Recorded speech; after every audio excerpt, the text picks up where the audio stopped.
Bonjour à tous.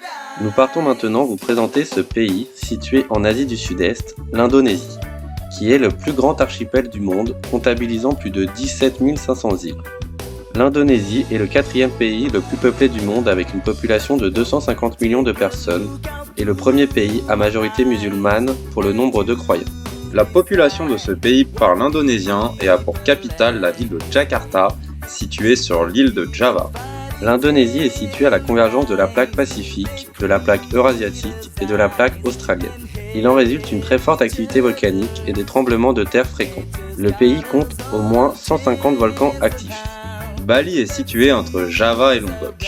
Selon les légendes locales, ce serait le dieu des enfers qui aurait créé Bali. En revanche, c'est le dieu Brahma dans la religion hindoue qui aurait créé les hommes. Ce sont les marchands indiens, arrivés sur l'île au 7e siècle, qui ont ramené cette culture. Mais en 1520, les îles voisines de Bali se convertissent à l'islam. Elle est de plus réputée pour ses innombrables spots de surf pour tous les niveaux. L'ambiance de l'île est divisée par sa culture, ses croyances et le surf où les meilleurs de la discipline viennent rider ces vagues mythiques. Après une escale d'un mois en Thaïlande, nous posons donc nos affaires sur cette magnifique île qui ne laisse personne indifférent. Dès notre arrivée, nous sentons que cette île est imprégnée par la culture hindouiste balinaise.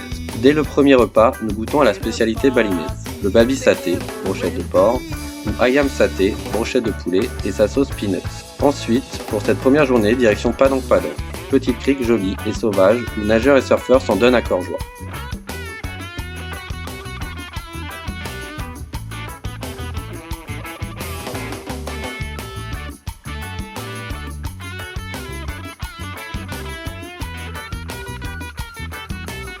Nous prenons la destination d'Uluwatu dans le sud de l'île, mondialement connue pour son spot de surf pour des niveaux confirmés.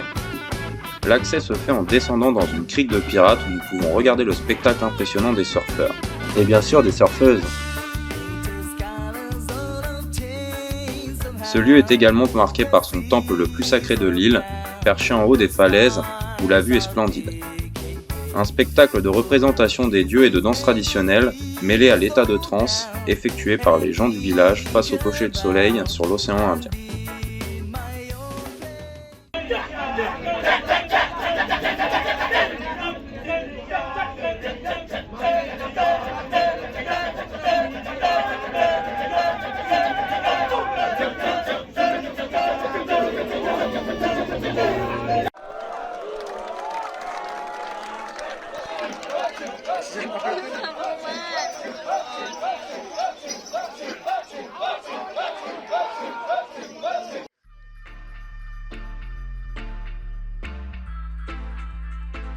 Rencontre de Jay, un Philippin travaillant à Dubaï, très sympa, avec qui nous passons plusieurs soirées, bucket de bière oblige. Aujourd'hui, nous allons vers le temple Tanalot, au nord de Canggu.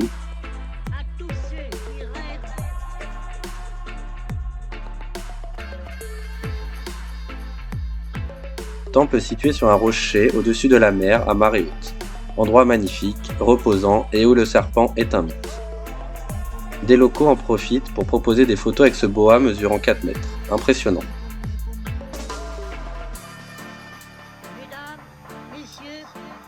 Nouvelle spécialité culinaire, le babi guling, plat à base de cochon décliné sous différentes formes. Allons explorer cette île entre Bali et Lombok, connue grâce aux Instagrammeurs qui viennent effectuer leurs meilleurs clichés, où tous les endroits sont plus photogéniques les uns que les autres. Il s'agit de Nusa Penida, île des démos, désertée pendant de nombreuses années. Nous partons visiter Billabong et Broken Beach, côte à côte, avec ses magnifiques falaises, sa piscine et son arche naturelle.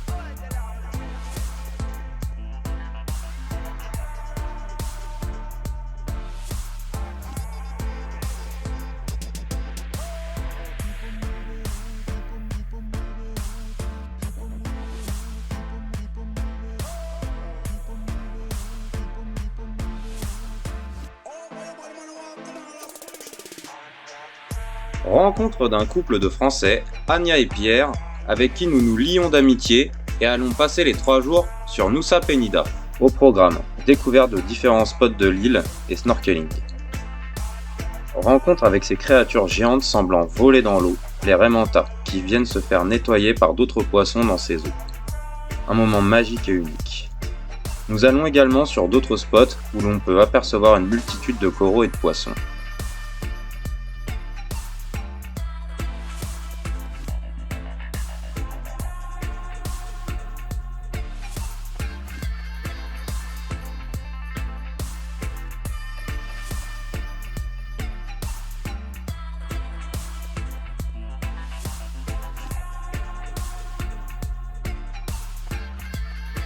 Nous partons ensuite explorer d'autres endroits incontournables de l'île, direction Diamond Beach et Attu Beach.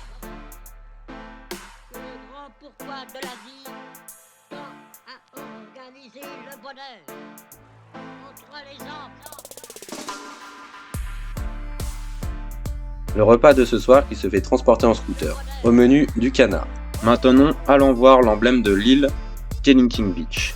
Vue splendide où il est possible de descendre, non sans difficulté, pour aller marcher dans le sable et se baigner. Des singes montent la garde et en profitent pour voler tout ce qui échappe à la vigilance des touristes.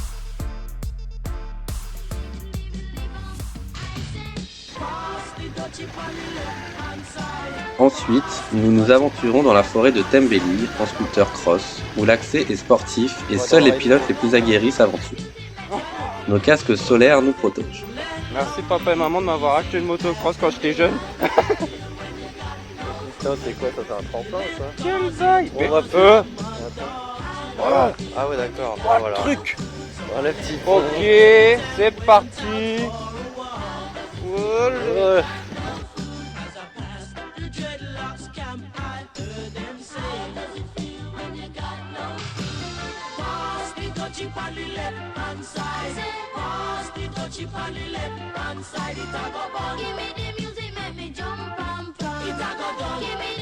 Découverte de cette piscine naturelle au milieu des falaises. Coup de cœur assuré.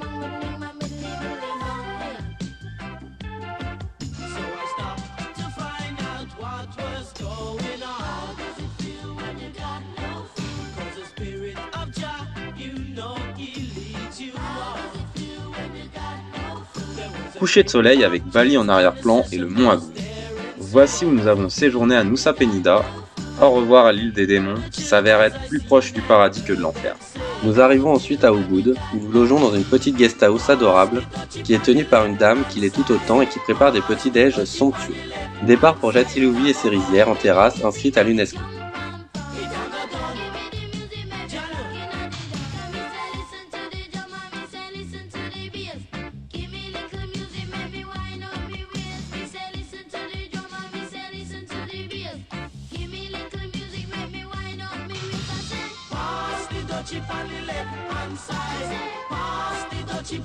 Au programme, randonnée au milieu de ce lieu, repas de riz local, été à base de riz.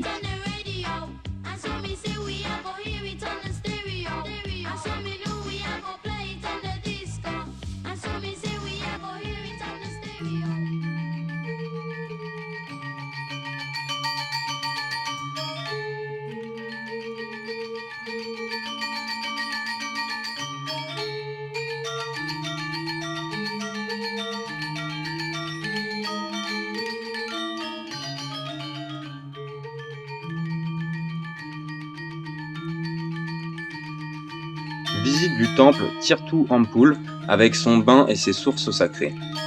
Les locaux et les touristes peuvent s'y baigner afin de recevoir une protection spirituelle.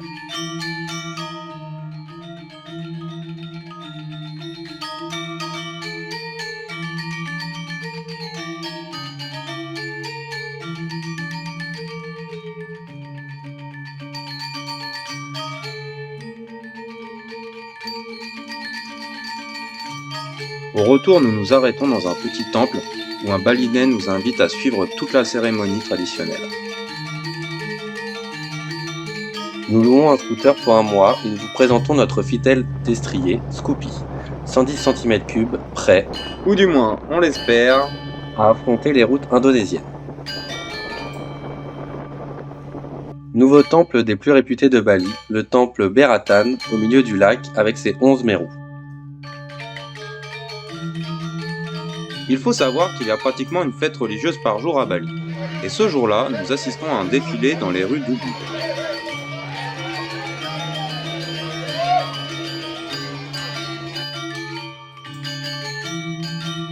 Petit coucher de soleil dans une piscine d'un restaurant avec vue sur les rizières et les volcans. On a le droit de se faire des petits plaisirs de temps en temps, quand même.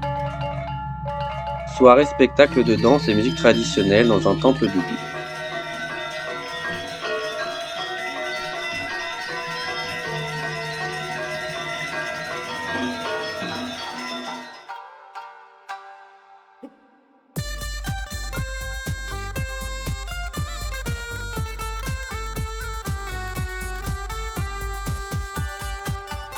Direction le volcan Batour, au nord de l'île, avec son lac. Nous dormons dans une guest house où nous nous faisons offrir de l'arak, alcool local distillé de manière artisanale. Cette fois-ci, c'est très artisanal. Ça a du retour. Levé avant l'aube pour voir le soleil se lever sur ce volcan, dont la dernière éruption date de 2000. Nous traversons Bali pour prendre le bateau avec Scoopy vers l'île de Java, pour visiter ces volcans actifs. Ici, changement d'ambiance. La religion hindouiste laisse place à la religion musulmane. Fini les bières et le babygou.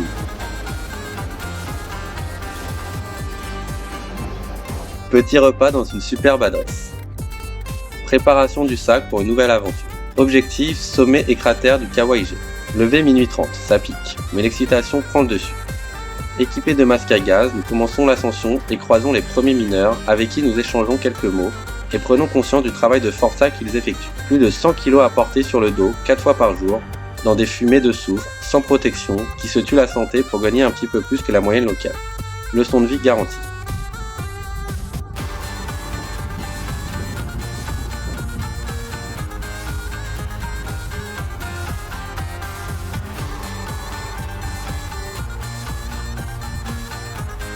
Nous pouvons apercevoir des fumées bleues, phénomène très rare provoqué par des vapeurs de soufre qui s'échappent du cratère à grande température.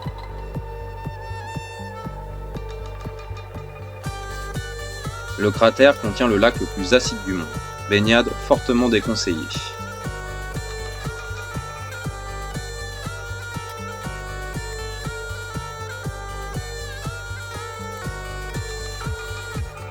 Deuxième étape sur Java, le volcan Bromo, situé à plus de 300 km de Ichen.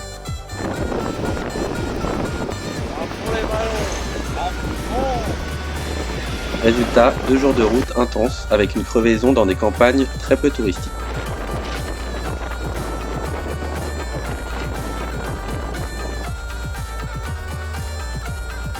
Ce volcan est le plus actif de l'île et sa dernière éruption date de mai 2021, durant 6 mois.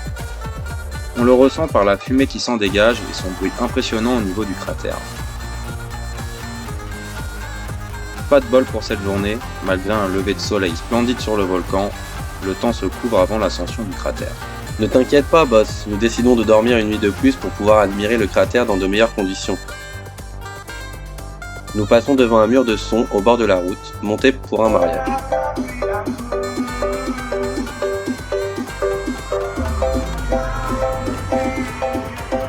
Good karma, la météo est avec nous, cette fois-ci nous pouvons quasiment faire le tour complet du cratère avec une vue impressionnante. La sensation en haut de ce volcan très actif est unique et montre la force de la nature.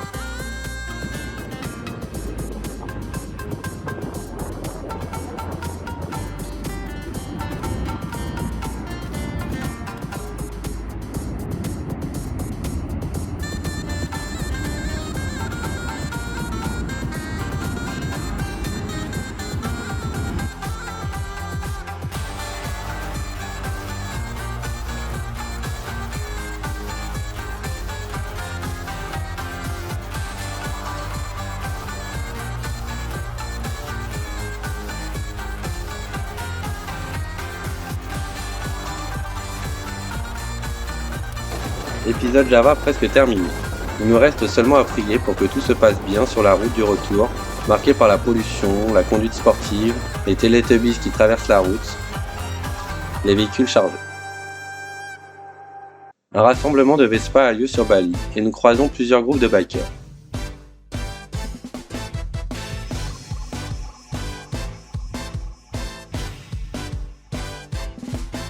Petite halte à Permuteran dans une guest house charmante avec salle de bain extérieure dans le but de traverser toute la côte nord de Bali.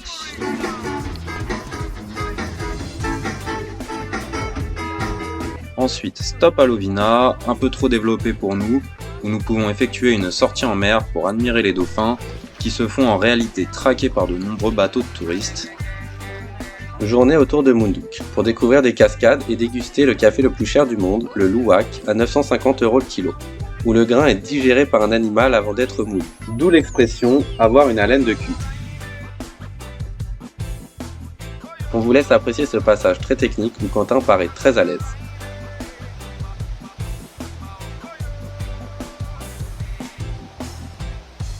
Voici nos petits compagnons de rando.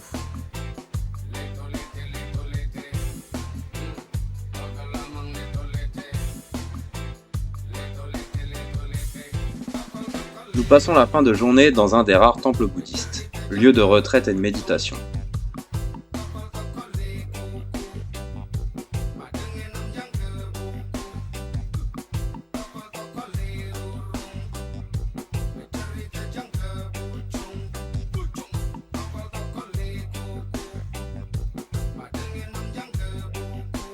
Direction Ahmed, au pied du mont Adoum, où nous allons contempler le lever de soleil. Magnifique spectacle de lumière.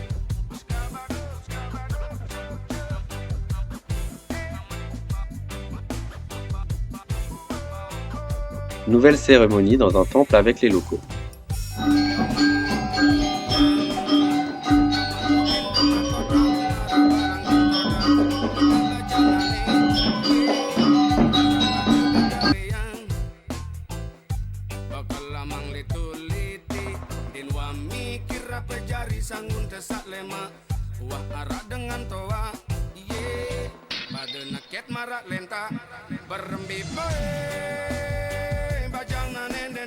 Nous rencontrons un couple de Français, Amandine et Alex, avec qui nous passons les prochains jours sur Ahmed. Nous découvrons un petit resto authentique où nous mangeons les meilleurs poissons de l'aventure, tels que le mahi-mahi et le waou. Ahmed est également un très grand spot de plongée et snorkeling, avec des épaves et toute la faune et flore marine qui va avec.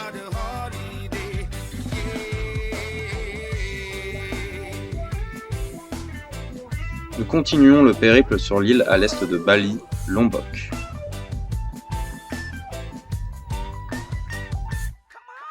Premier stop au sud de l'île, à Kuta Lombok et ses plages turquoises où il faut être vigilant lors de la sieste sur la plage pour ne pas se faire écraser.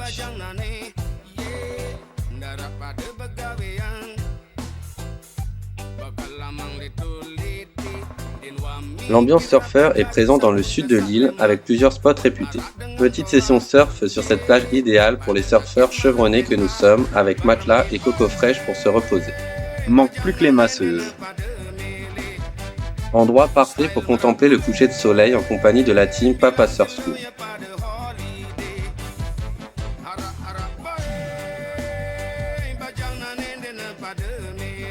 Voici notre case pour cette nuit, située au centre de Lombok, à Tete Batu.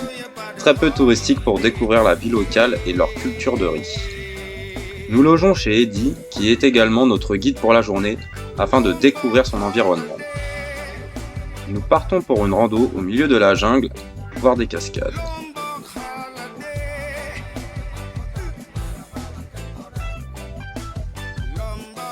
Cueillette d'une coco directement dans l'arbre et dégustation avec comme paille une branche de papayer.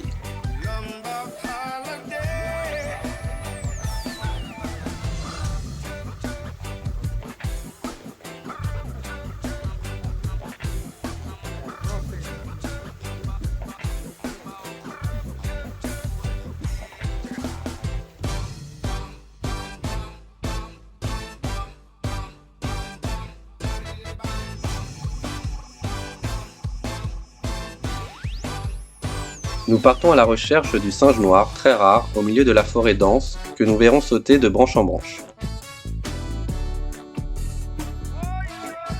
On en profite pour nettoyer une zone où des jeunes viennent passer la soirée. Après un bon petit-déj et les au revoir faits, nous faisons une halte rapide sur la côte. Une petite touche hindoue sur cette île musulmane. Direction les îles Gili. Ici, pas de véhicule à moteur, des eaux turquoises et la tranquillité. Nous commençons par la plus proche de la côte et également la plus petite, Gili Air.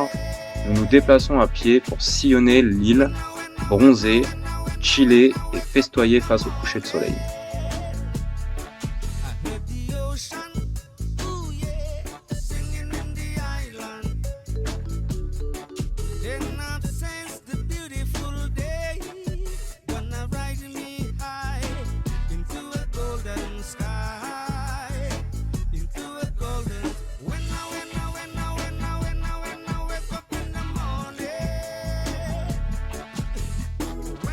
Nous montons à bord d'un bateau pour Gili Trawangan, une île à peine plus grande et à 10 minutes par la mer.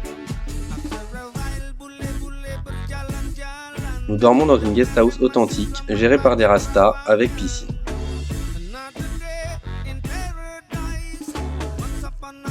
Un supermarché de nuit avec les pêches fraîches du jour, avec un choix très varié. Nous restons ici 7 jours, dans une eau à 30 degrés. Un peu trop chaud, où nous passons des heures à nager avec des poissons et des tortues.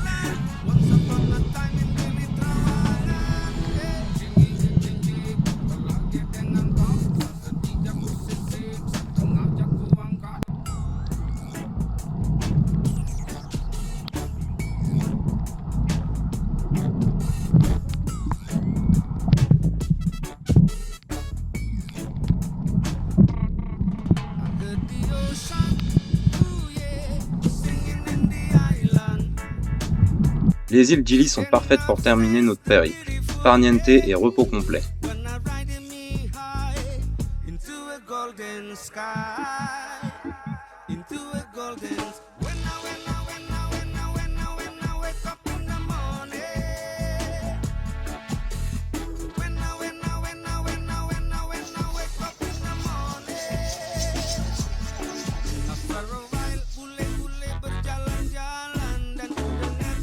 Nous passons quelques soirées avec les locaux à boire de l'arak, du vin de coco. Les soirées sont festives et arrosées avec nos potes indonésiens.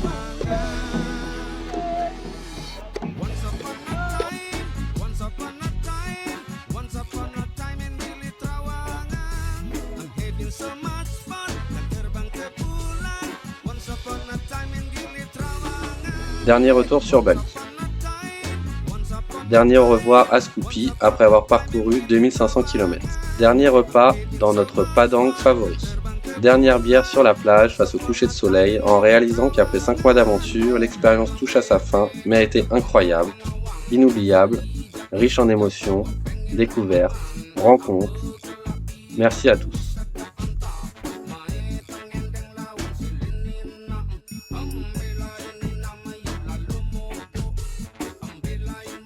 Dernier au revoir au golfé avant de s'envoler.